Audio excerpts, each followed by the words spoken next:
Hello, everybody.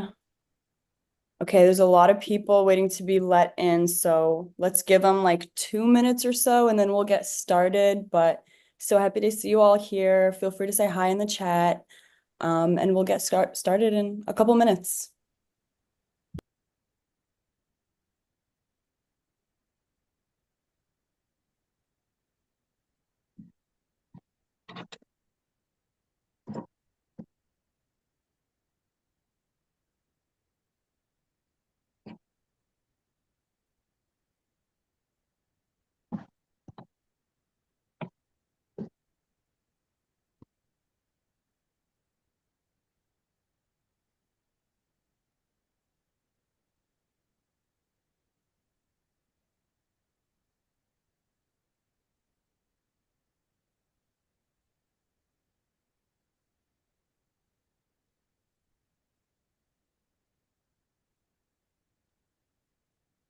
Hello, everybody entering.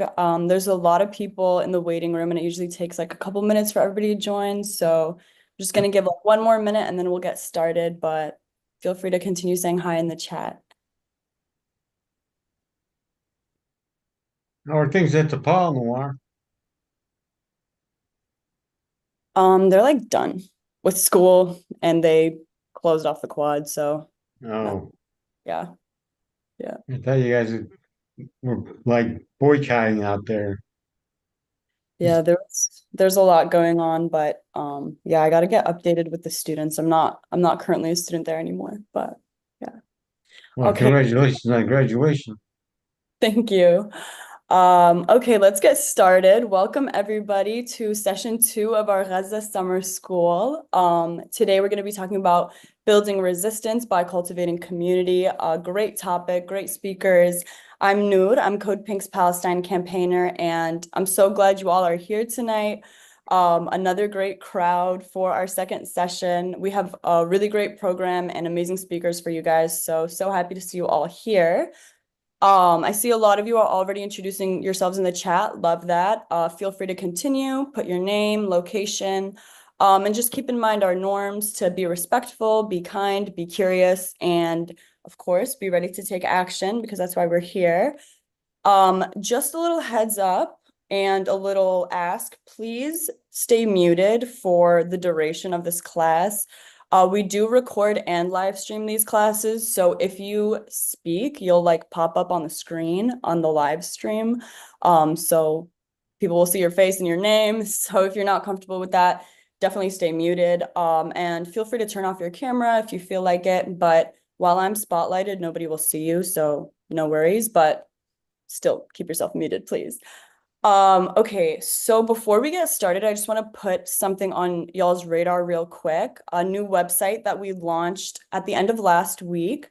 It's called boughtbyzionism.org, where we have so much information and action items on kind of like the entire Zionist machine in America and, connecting that globally and how, this coalition of like lobby groups, weapons companies, charities, or really funding for settlements disguised as charities and think tanks, how this huge web of Zionism kind of connects and perpetuates the occupation. But I'll let you guys look through it, check it out, and check out the different action items on there as well. We have a petition and some tweets that you guys can send out. But feel free to dig through it after this call. There's a lot to go through, so I'm not going to go through the whole thing right now. But yeah, I just wanted to let you all know that that is a launch and we're going to continue updating it with new information. So feel free to check on that every few days, weekly, because there's always going to be something new. But let's get started with our topic of the day. Today, we're going to be hearing from Code Pink co-founder JODIE Evans and Emily Franko, who is our local peace economy coordinator here at Code Pink. Emily, feel free to kick us off. Take it away. Thanks, Noah. Good to see you all. Happy to be here, be talking about local peace economy stuff. So let's begin. Time and place are core to the peace economy. The war economy weaponizes time to become a violent tool. And in order to move away from the war economy to the peace economy, we must create a new culture, including how we relate to time. So when we talk about the local peace economy, we always begin by taking a moment to ground with a piece from a culture worker. So tonight, I'm going to begin with a poem called Red Brocade by Naomi Shihab Nye, who's a Palestinian-American poet. So if we all just want to take a moment to collectively take a breath and ground, feel our feet. I always like to place my hand on my heart. Red Brocade. The Arabs used to say, when a stranger appears at your door, feed him for 3 days before asking who he is, where he's come from, where he's headed. That way, he'll have strength enough to answer. Or by then, you'll be such good friends, you don't care. Let's go back to that. Rice, pine nuts? Here, take the red brocade pillow. My child will serve water to your horse. No, I was not busy when you came. I was not preparing to be busy. That's the armor everyone put on to pretend they had a purpose in the world. I refuse to be claimed. Your plate is waiting. We will snip fresh mint into your tea. Let's return to that, as the poet says, Naomi Shihab Nye. Let's return to a peace economy. And as we'll talk a bit about tonight, Palestine is a peace economy, and the student encampments were peace economies. Speaking of time, we do only have an hour tonight, and we're going to go through a lot of information, and we won't be able to give you everything you need, but you will have access to all the tools to begin your exploration. So no need to write everything down. You'll have access to the recording, and links will be shared with you. Listening is one of the core capacities of the local peace economy, and you can start practicing it now. We will be able to take all this deeper on our local peace economy call on Wednesday, which we'd love to have you join, and those calls happen every other Wednesday. This discussion evokes questions, resistance, discomfort, hope, possibility, and more questions. Let this be a first flush of acceptance. We are just beginning. Before I pass it over to JODIE, I want to share something I learned recently at the Feminist Peace Summit, which is a recent gathering I attended in Denver. One of the speakers shared the word war has roots in a Proto-Indo-European word that means to confuse. I thought about that a lot after, partly because I'm an etymology nerd, but partly because it just landed with me, this idea that war is weaponized confusion, that a select few intentionally try to confuse us about what our responsibilities are to each other, which are to care for each other and the earth. And how when confusion is infused into the collective, we become ourselves weapons of the war economy. But one antidote to this confusion is being rooted in what's local to us. Because when we're rooted in our local communities, we are far less susceptible to be used by the lies of the war economy. And we're going to talk more about that tonight. And I'll pass it over to JODIE. Thank you, Emily. And thank you all of you for who you are and what you do and your engagement, and for joining us in this Summer School of Love for Gaza and this summer together as we engage more deeply, and I say in creating the world that we want to live in. So thank you, Emily, for settling us together. And I think, you know, what we learn is that we learn through being with. And so we're going to try to, give you some information, but also have you be with us inside a local peace economy, which is the giving sharing that we're having right now. The local peace economy work has been part of Code Pink for many years, but there's never been more clarity as in this moment. Israel and the United States are the war economy on steroids, and Palestine is the peace economy practiced for centuries. As are most indigenous cultures, the peace economy. What we are talking about tonight is how people live for millennia, and the war economy has been around for 500 years. Before we talk about it more, I want to ground us in how we're experiencing it now in the encampments at university and college campuses. So let's hear from two Code Pink activists who were there. I want to start with Ahmed Afifi, who has been in the halls of Congress with us for the last few months and was part of the GWU encampment. Last time I saw him in DC, he said he longed to be back in the encampment. Ahmed, can you tell us why? Thank you, JODIE. Yes, since the encampment, I have longed for that feeling again because it truly did feel like a community, like everyone belonged, and there was no militarized police or any of that. They had community guidelines on a white whiteboard, and they wrote it in marker, and everyone abided by those guidelines, and it was a true community. And every day people donated food and supplies, not just food, but like hand sanitizer. People would bring dessert, just to pick people up. And every corner there was something going on like at each point of the night, like everyone came together, and it was for peace, and it was for a beautiful, for humanity. Thank you. And you felt it and you miss it. So thank you for sharing that and all you do. And I love being in the halls of Congress with you. Also, Grace is going to share a link in the chat. We published a few of Ahmed's poems on our Substack, which if you're not subscribed to, please click on it and subscribe also. There's lots of good information in the Substack that Melissa creates for us a few times a week. So I met Glow at jail support one night, which is also an expression of the local peace economy. And she became core to the Code Pink team engagement at UCLA and has founded Code Pink Southeast Los Angeles, or as she calls it. And lately she's been bringing the No Pride and Genocide to pride parades across LA area. You can follow them on Instagram. Glow, you told me you experienced something in the encampments you've never felt before. Can you tell us what that was? So sorry, I was receiving a call as soon as you were asking me the question. Can you repeat that? What did you feel in the encampments that you talked about? So coming into UCLA encampment was an experience that I've never felt before in my life. I felt a sense of unity and love and care that I've never felt, not even in my own home with my own family. I will say I agree with Ahmed. It's an environment that you miss being at. The people just make you feel so loved and so seen and acknowledged. And everything that you do there is appreciated, and they let it be known, and everyone takes care of each other.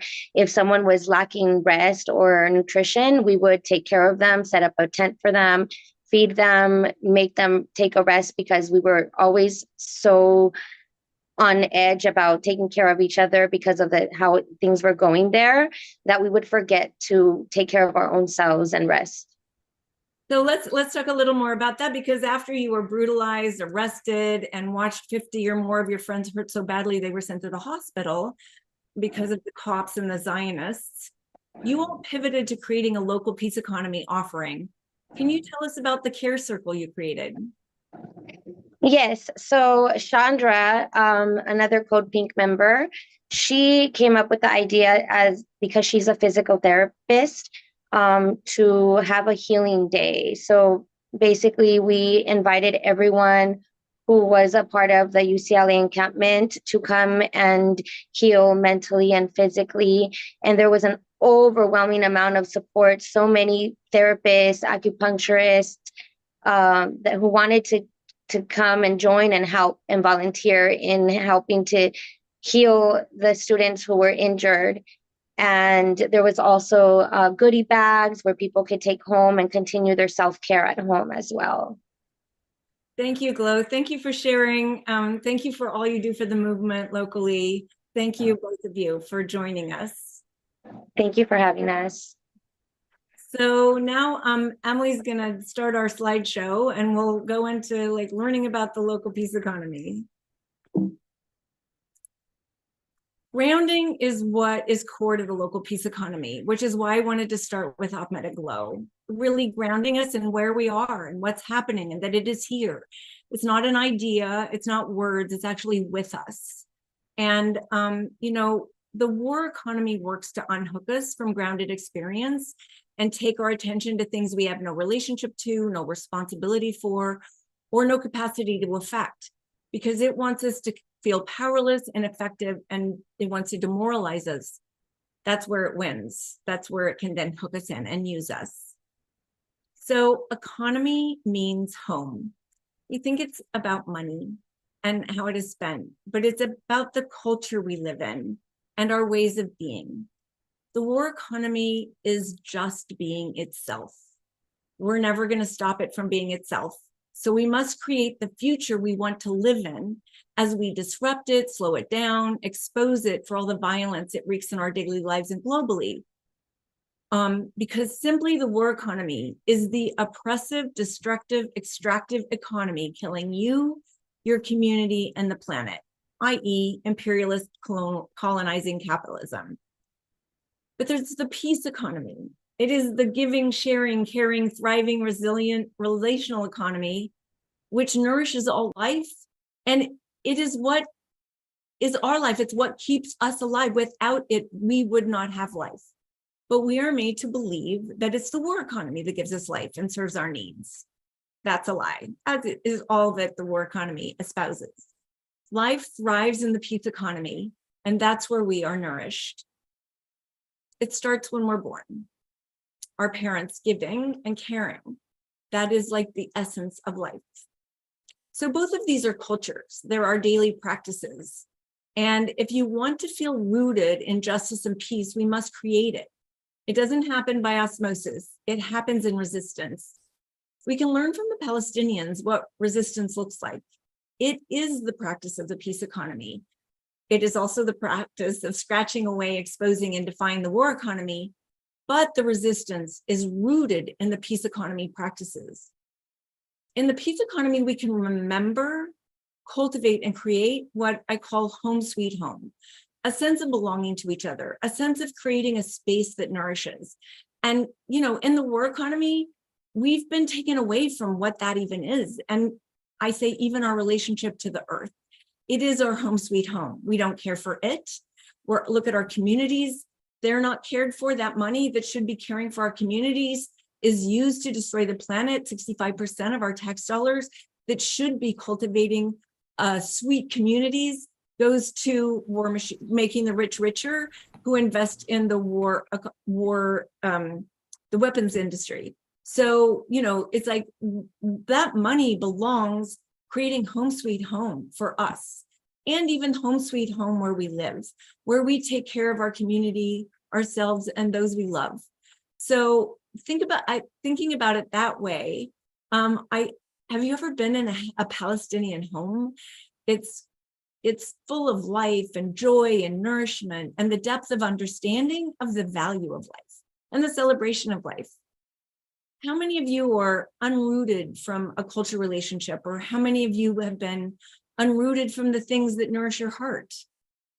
The more the war economy can unroot us, the more it can take and use our lives. Our strategy should not only be to confront the empire, but to lay siege to it, to deprive it of oxygen, to shame it, to mock it with our art, our music, our literature, our stubbornness, our joy, our brilliance, our sheer relentlessness, and our ability to tell our own stories that are different from the ones we're brainwashed to believe. The corporate revolution will collapse if we refuse to buy what they're selling, their ideas, their version of history, their wars, their weapons, their notion of inevitability. Remember this, we are many, they are few. They need us more than we need them. Another world is not only possible, she is on her way. On a quiet day, I can hear her breathing.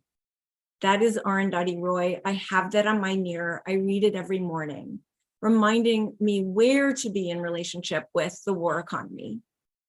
Because the war economy is the war economy. It will be itself, and efforts to make it better will just become window dressing on what is always below: extraction, destruction, and oppression. Our efforts will be co-opted and used against us. We instead need to always be exposing it, scratching at it, shaming it, and distancing ourselves from it, taking our time, our effort, our love, our care, away from it, starving it of what our lives have to offer, and investing our lives in a beautiful future. So how are we going to do that? First of all, we've identified 23 pivots because we're forced into behaviors to exist comfortably and be accepted by the war economy. To act differently is to be expelled and marginalized and demonized. And we can see that right now very clearly with being part of the pro-Palestine movement. If the war economy, as I said earlier, Israel and the United States, power structures, if you're going against them, if you're being for love, if you're being for the peace economy, if you're being for liberation of Palestine, all those things happen to you, right? Expelled, marginalized, demonized. So, this is happening on a micro level every day, but right now we can see it so clearly in the movement for Palestine. So recognize that those micro things are happening each day, and in the micro, they kind of affect the way we behave. The addictions to exist are created in us. So we've named 23 of them. By the way, this is a learning path that we're all on together. It's like everyone is on it together. So it's all about sharing. It's about sharing information and learning. So if you find another one, please share with us what you learn. Always share with us what you're learning on this journey, because we share it back. And that's what you'll see today, is we've created ways to share back the learning. So some of the pivots are things like alienation, transaction, scarcity, productivity, individualism, us versus them, repression. These take us out of ourselves to become tools of the war economy. So it takes real work to pivot away from them, because they are addictions. They are addictions and they don't nourish us. So they create that constant, trying, instead of, that sense of liberation into the habits that really are liberatory habits, peace economy habits.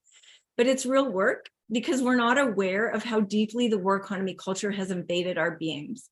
We are humbled by it every day at Good Pink. So what we want to practice instead are the habits of connection, relationality, abundance, engagement, self-responsibility, all of us, revolution. So, these are the 23 pivots to practice. How we create new habits and break old addictions. A great place is, look at it and see what speaks to you. What's the one that speaks out to you? I call it love at first sight. That's the one to begin practicing with. Let that be your thread in. And it's about reflection. This work is about reflection.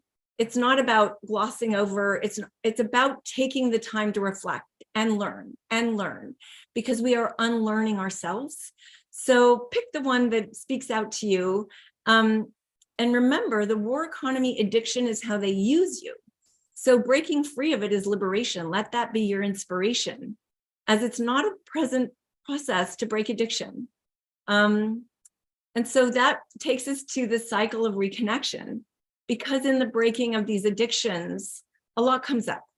Practicing the pivots and connecting more deeply to the local peace economy will bring up the need for care, the need to grieve, which is followed by a time of joy and celebration. And it's a constant circle. You just follow it around. We call it the cycle of reconnection, and remembering it, being connected to it, will help you nourish and also help your liberation. Cultures throughout time have known this. It has been deculturated by the war economy. Healthy, thriving people is not conducive to the war economy, because they can't create slaves out of healthy, thriving people. We've become comfortable with violence, and stepping out of it and walking into a culture that is not violent, that doesn't have oppression, that is healthy, is going to feel upside down and uncomfortable. So we always say entering this, it's like, be ready for some discomfort. Comfort is one of the ways we get used. So, discomfort in life, in the growing of plants, discomfort and resistance are how they grow. And discomfort is how they learn. So remembering that when we're in discomfort, we're learning, and to be open for it, to listen to it, and not think that it's like what's outside we're trying to reach. It's like, what are we learning from it? You know, we are creating harmony and connection and kindness and care through this process. And one of the processes that has arisen out of our work at Good Pink with the local peace economy is what we call lead with land. Getting those with land to lead by giving it back to the Black communities, Indigenous communities through land trusts. And there was a piece that about a year ago was given back to a woman, Pat McCabe, in northern New Mexico. And she went through like months of anxiety.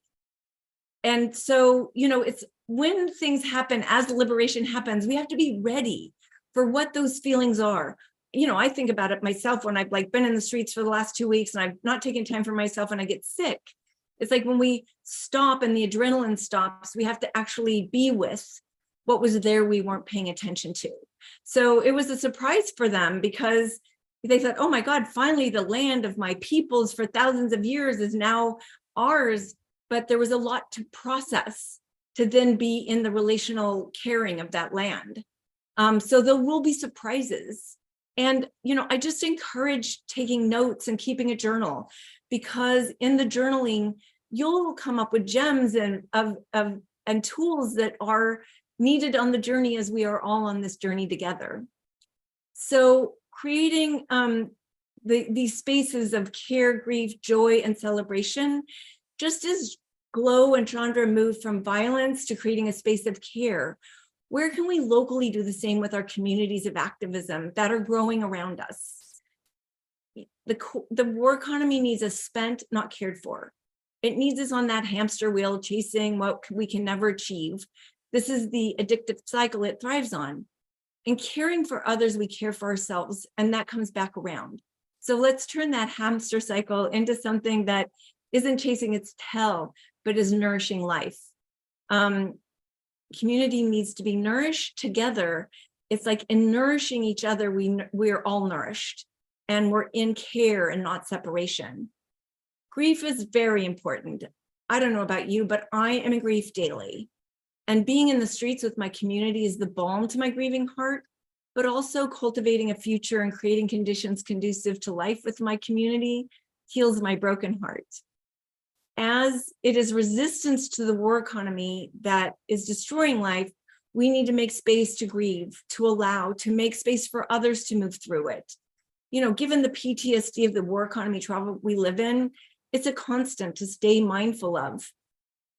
And we have many tools for you to support you in that.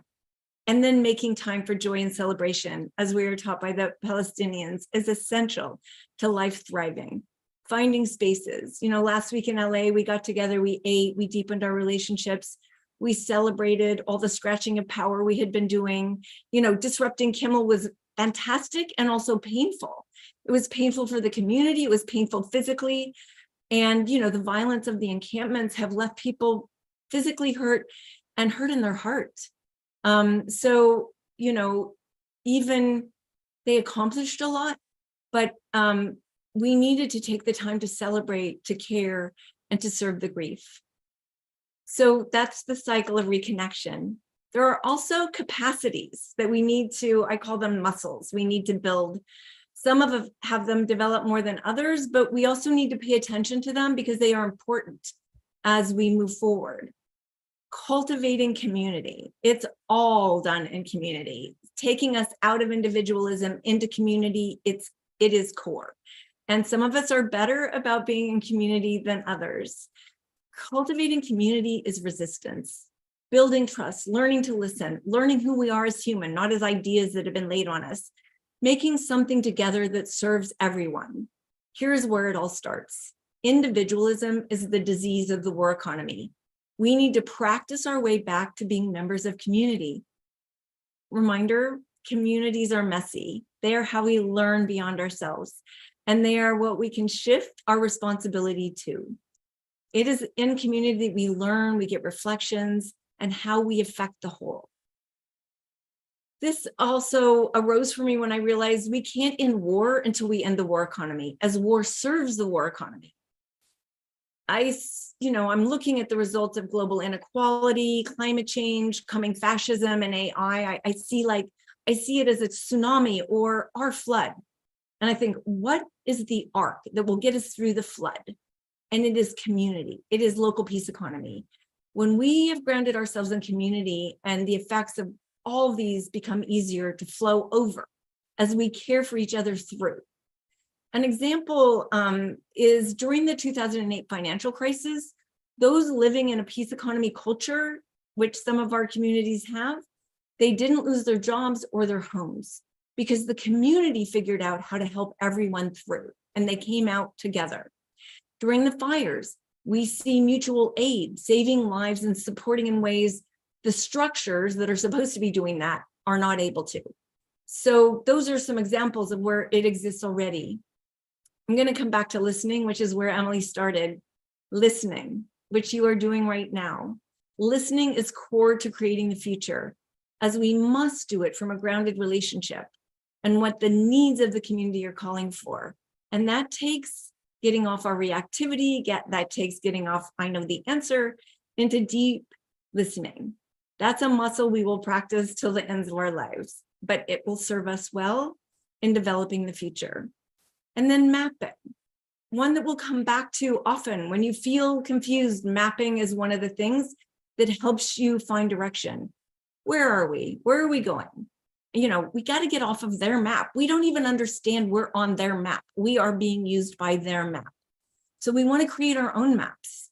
And, so mapping out your path to the more beautiful world we want to create together means knowing where you start from, where you are, where your rootedness is. That rootedness is important. When the war economy can unroot us, it can own us.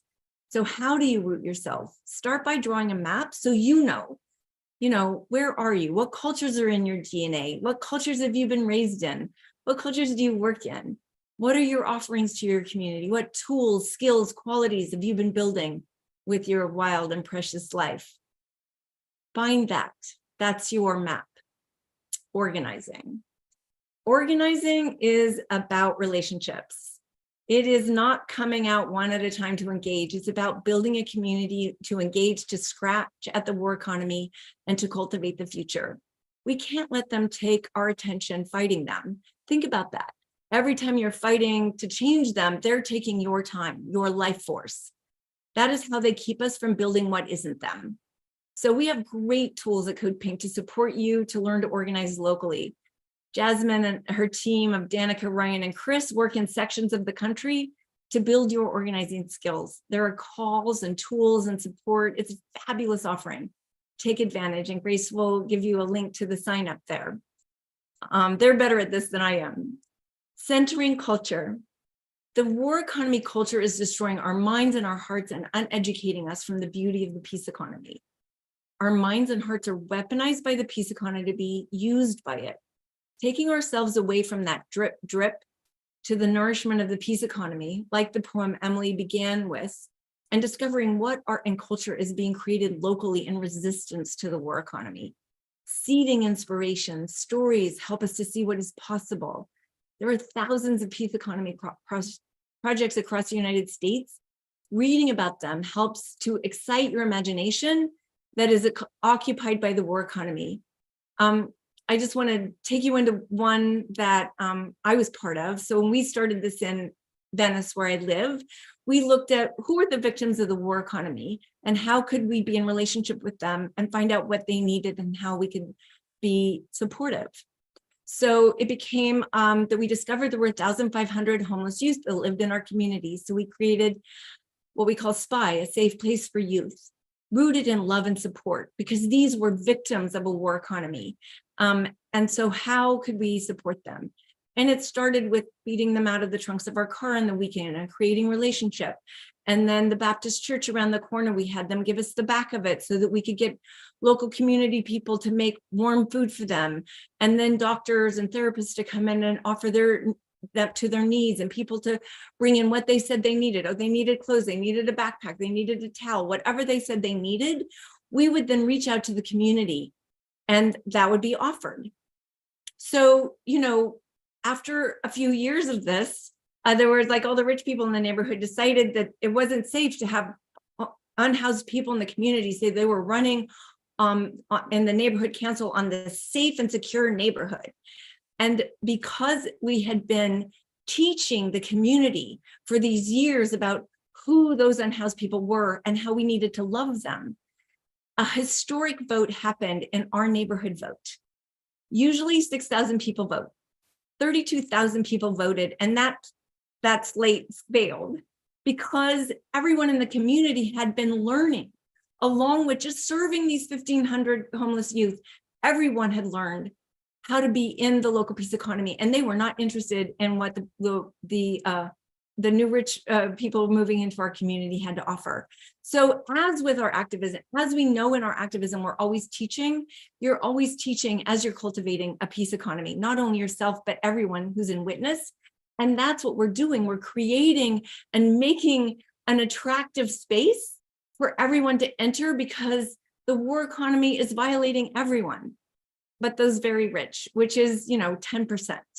So we're big. We those of us who know the destructive nature of it are larger.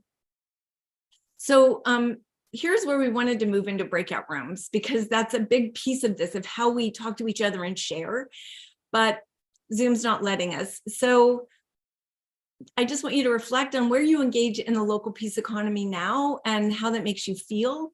You can share in the chat, because I'm turning this over to Emily to show you how you can teach this, take this and teach it locally, and what tools we have created for your support. Thank you very much for listening.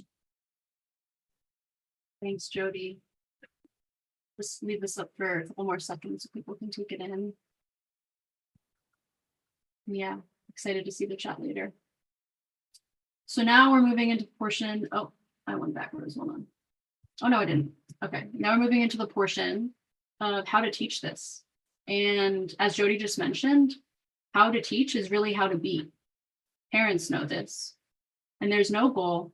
There's only the turning away from being used by the war economy.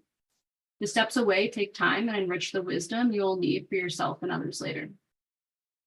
So we've broken it, this process into some steps for you. And I'll just go through them briefly now, and then I'll share a resource in a bit that will go into them a bit more in depth that you can bring to your communities. So the first step is, of course, gather your community. All of this must be done in community. We are prone to do things individually, as JODIE talked about a lot, but we can get lost and lose our commitment and not see everything. Next, grounding culture.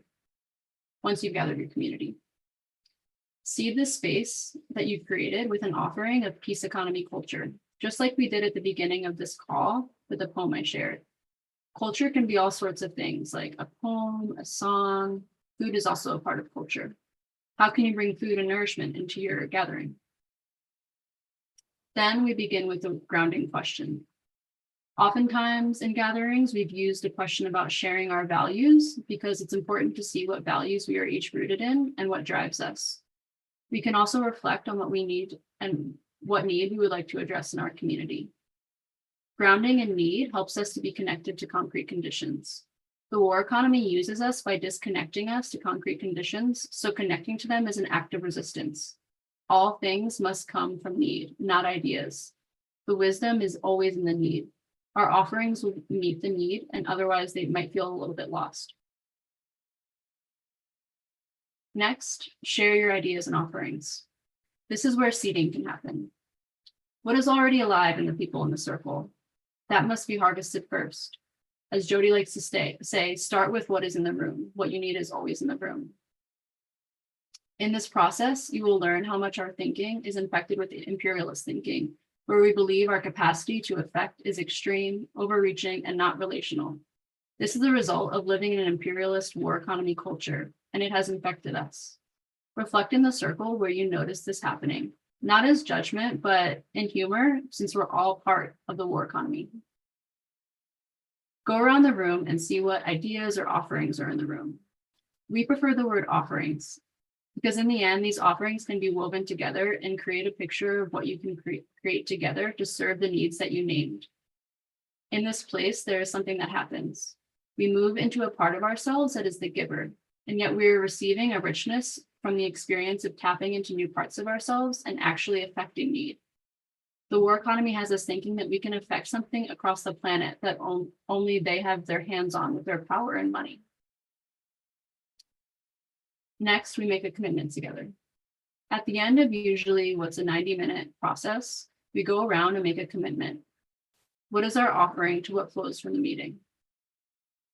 This could be starting a community garden, a mutual aid forum, a free library, a makerspace, or pro-Palestine action. Every thread of the cloth is weaving into the bigger cloth here. Intention and commitment matter, and all of us make a commitment to work on the pivots. Maybe picking one together, maybe a collective favorite, or maybe you all review them and find the ones that really resonate with you and bring them back to the group. Because both have to happen together, the creation and the pivoting away. It doesn't happen by osmosis, as JODIE said. We are breaking addictions forced on us by the war economy and pivoting to the habits necessary for a peace economy. Every act is an active resistance to the war economy. And immersion is the fastest way to learn, but you need to leave your culture at the door. This summer, we're all serving a peace economy, which is Palestine, as JODIE talked about. Next, be patient as the next steps emerge. Patience is smothered by the war economy. Everything is so urgent, so we are ungrounded in the urgency. And as we said, expect war economy addictions to come up in the group. We're all learning together and all of our paths will look a little bit different. And now I'll pass it back over to JODIE. Thanks, Emily. So give yourselves 9 months is what we say. And that's where the commitment and the responsibility come in, because it's like the container, it feels doable, and change can really happen when you make that commitment and responsibility together, because then you're in actually a learning sphere.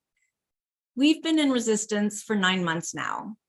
So I see this moment as an arising from the 9 months in the streets together that have brought us to the place of the next creating cycle.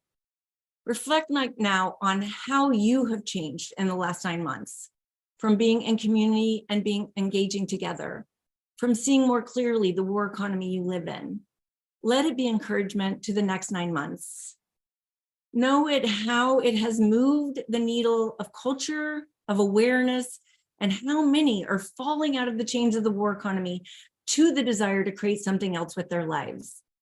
So we're in the next gestating period to give birth to something next. So it takes time, it takes patience, it takes practice. Learning from the collective experience instead of just your own is rich. Success will lie in the commitment and the responsibility. They become the grounding where change can be centered. And as I said earlier, reflection is essential. Keep a journal, do your mapping, find your grounding. It will be constantly changing, but it takes attention. Our attention is stolen from us by the war economy. Take your attention back to this. As you move deeper, the process will teach you and make even more stark the violence of the war economy live in. Create conditions for learning. And remember, all learning and structures matter, commitment matters, listening matters, pivoting is liberation. Being in these offerings brings us into a form of support, and that, we're weaving that form of support together. So we're all responsible to each other. And I think also the war economy takes us out of thinking that way and makes our minds work in a fully different way that creates frustrations that aren't necessary. Once you've created community, you can pivot to engaging at a member of Congress's office, a war profiteer, a warmonger in your town, or even creating culture experiences for others to pivot from their attachment to the war economy to join you. We must create something that exudes life to attract other. Power is building. This summer is the opportunity like I have not seen in my lifetime. And we're here to support you. Emily's going to share some of those tools with you now. All right, thanks, JODIE. Just give me a moment to get my screen set up here.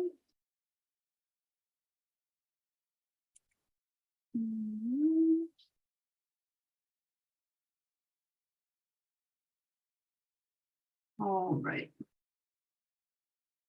So we have several resources that you can bring to your communities. I saw a question come up around how you take this to your community. And this resource that I'm about to share is exactly for that purpose. It expands on the steps for how to cultivate community that we just explored. And you can bring this to your communities as you're gathering together and use it as a touch point as you move through this process together. So as you can see, it has the basic definitions of the war economy and peace economy, some more explanation, and then it deepens a little bit into the steps that we talked about today. The next resource that we're super excited to share is the Local Peace Economy Workbook. The workbook is available to download, or we have the hard copy for sale in the Code Pink store. And when you download it, JODIE's putting these links in the chat, by the way, and they'll be shared with you afterwards, of course. But this is the where you download the Local Peace Economy Workbook. And when you sign up here, you'll get an email that will give you a link to this PDF.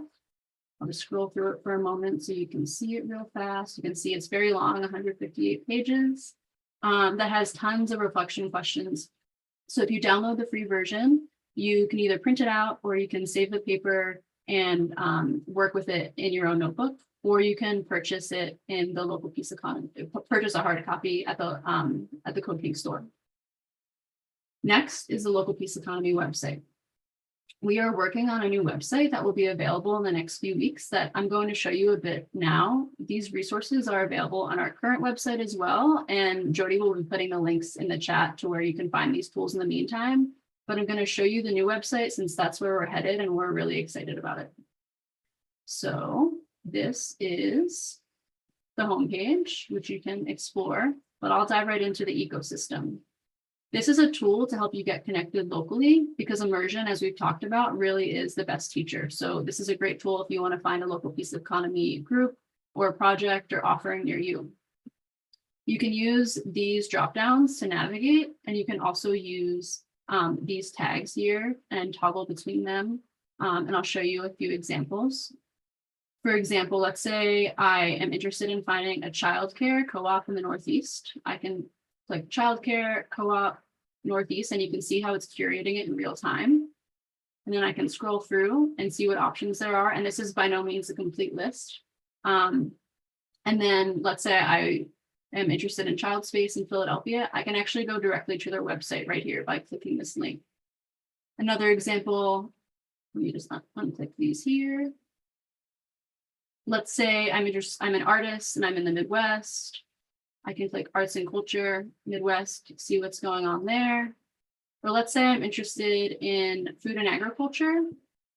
Scroll over here, food and agriculture. And let's say I'm specifically interested in seeing what kind of mutual aid work is going on in food and agriculture. Let's say maybe I want to start something in my community and I'm looking for some inspiration and I want to see what other people are doing around the country.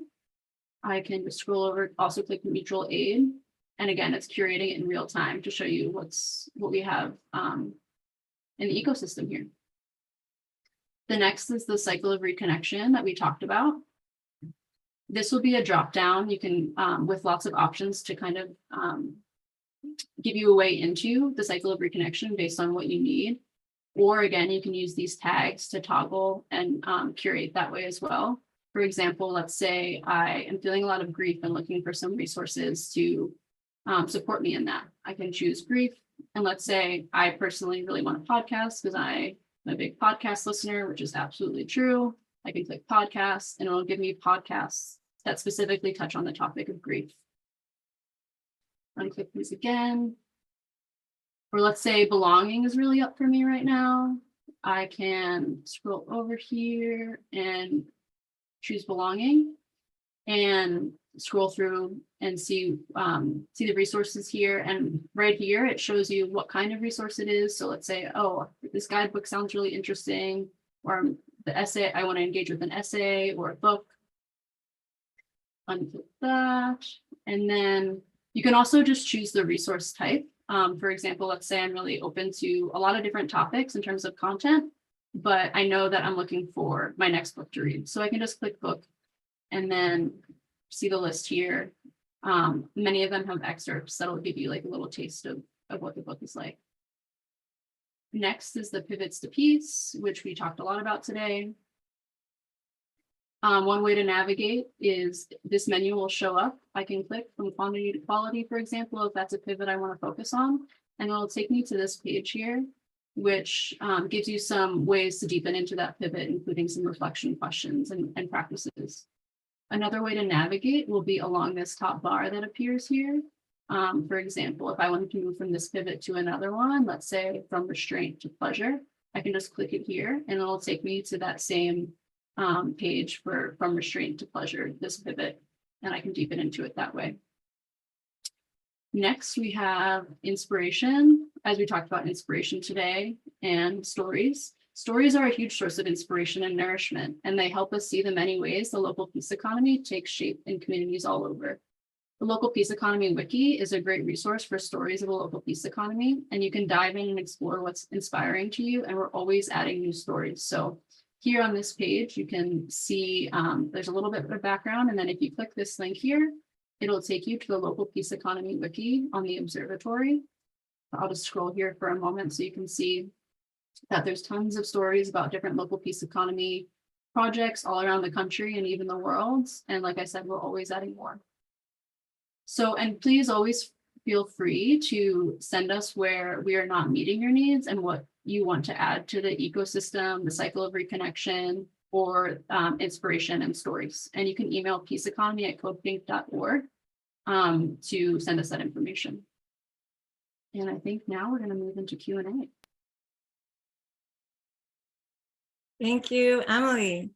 So I know that was a lot in a very short period of time. And I saw one of the questions earlier that said, you know, I'm going to the links you gave me, but they're not taking me to what Emily's showing me. So that website is going to launch in a few weeks.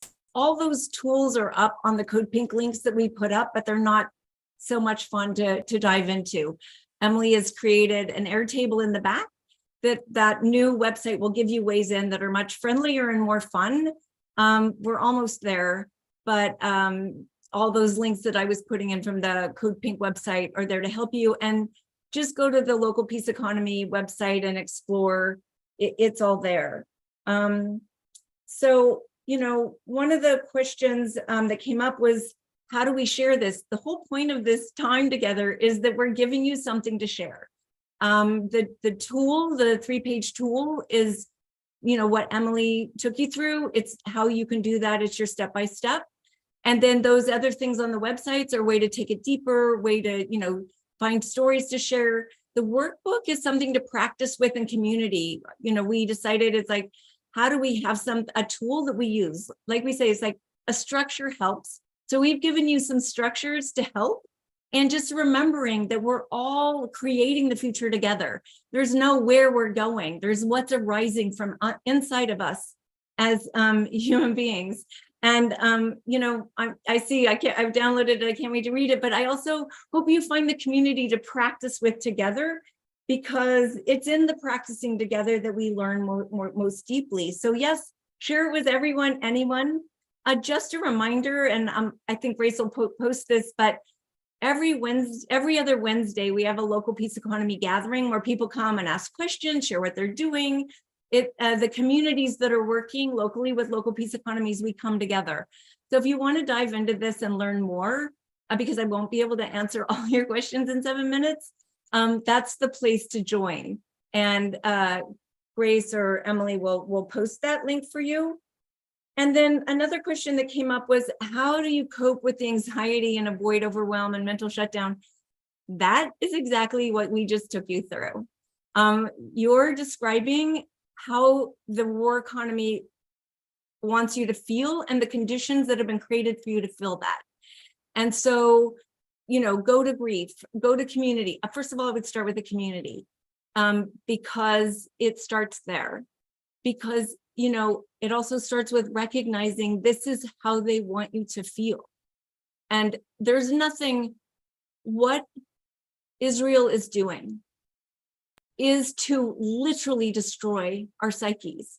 And it is an act of resistance to stay connected to love, to stay connected in community. All of this we have said is an act of resistance, because on purpose, They're trying to destroy our will, our commitment, our hope, our sense of possibility, our sense of aliveness.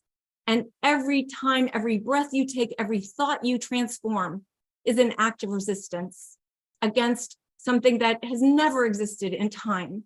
So you both have to recognize what we are up against, and then the resistance is to pivot away from it, not to engage in it, not to allow it to own you. You know, let what we are seeing on Instagram, let the stories from Palestine deeply affect you. Grieving is okay. Being with truth is okay. Being with a violent system is not okay. So where we need to be is where humanity is. And it's even learning that pivot, even being able to smell what that pivot is. This is not nourishing life. This is where life is nourished. Even to grieve, even to be in the pain, even to be in the unimaginable, to be with it and hold each other in it is life. So that is what we practice together. And there's nobody that knows how to do this. We're learning together, and that's why it is in community. So we have 4 more minutes. I'm trying to look at another question. Which I think is super great. And it comes up all the time. Thank you so much, Gabrielle. So this is one we get used in. It's the difference between my wants and my needs, my desires and my needs. Your desires are created in you from the war economy. And so what we say is, for 9 months, could you ground yourself in need? Just be relational to need, because your desires are that hamster wheel I told you about. You know, start with grounding yourself, because when we ground ourselves in actually what we need, anxiety goes away, you know, like all kinds of experiences go away when we ground ourselves in need, because the war economy makes us feel like we can never get there. And, you know, it's just like there's nothing. And so many people say from when they start with this work, it's like, I didn't know I lived in a field of abundance.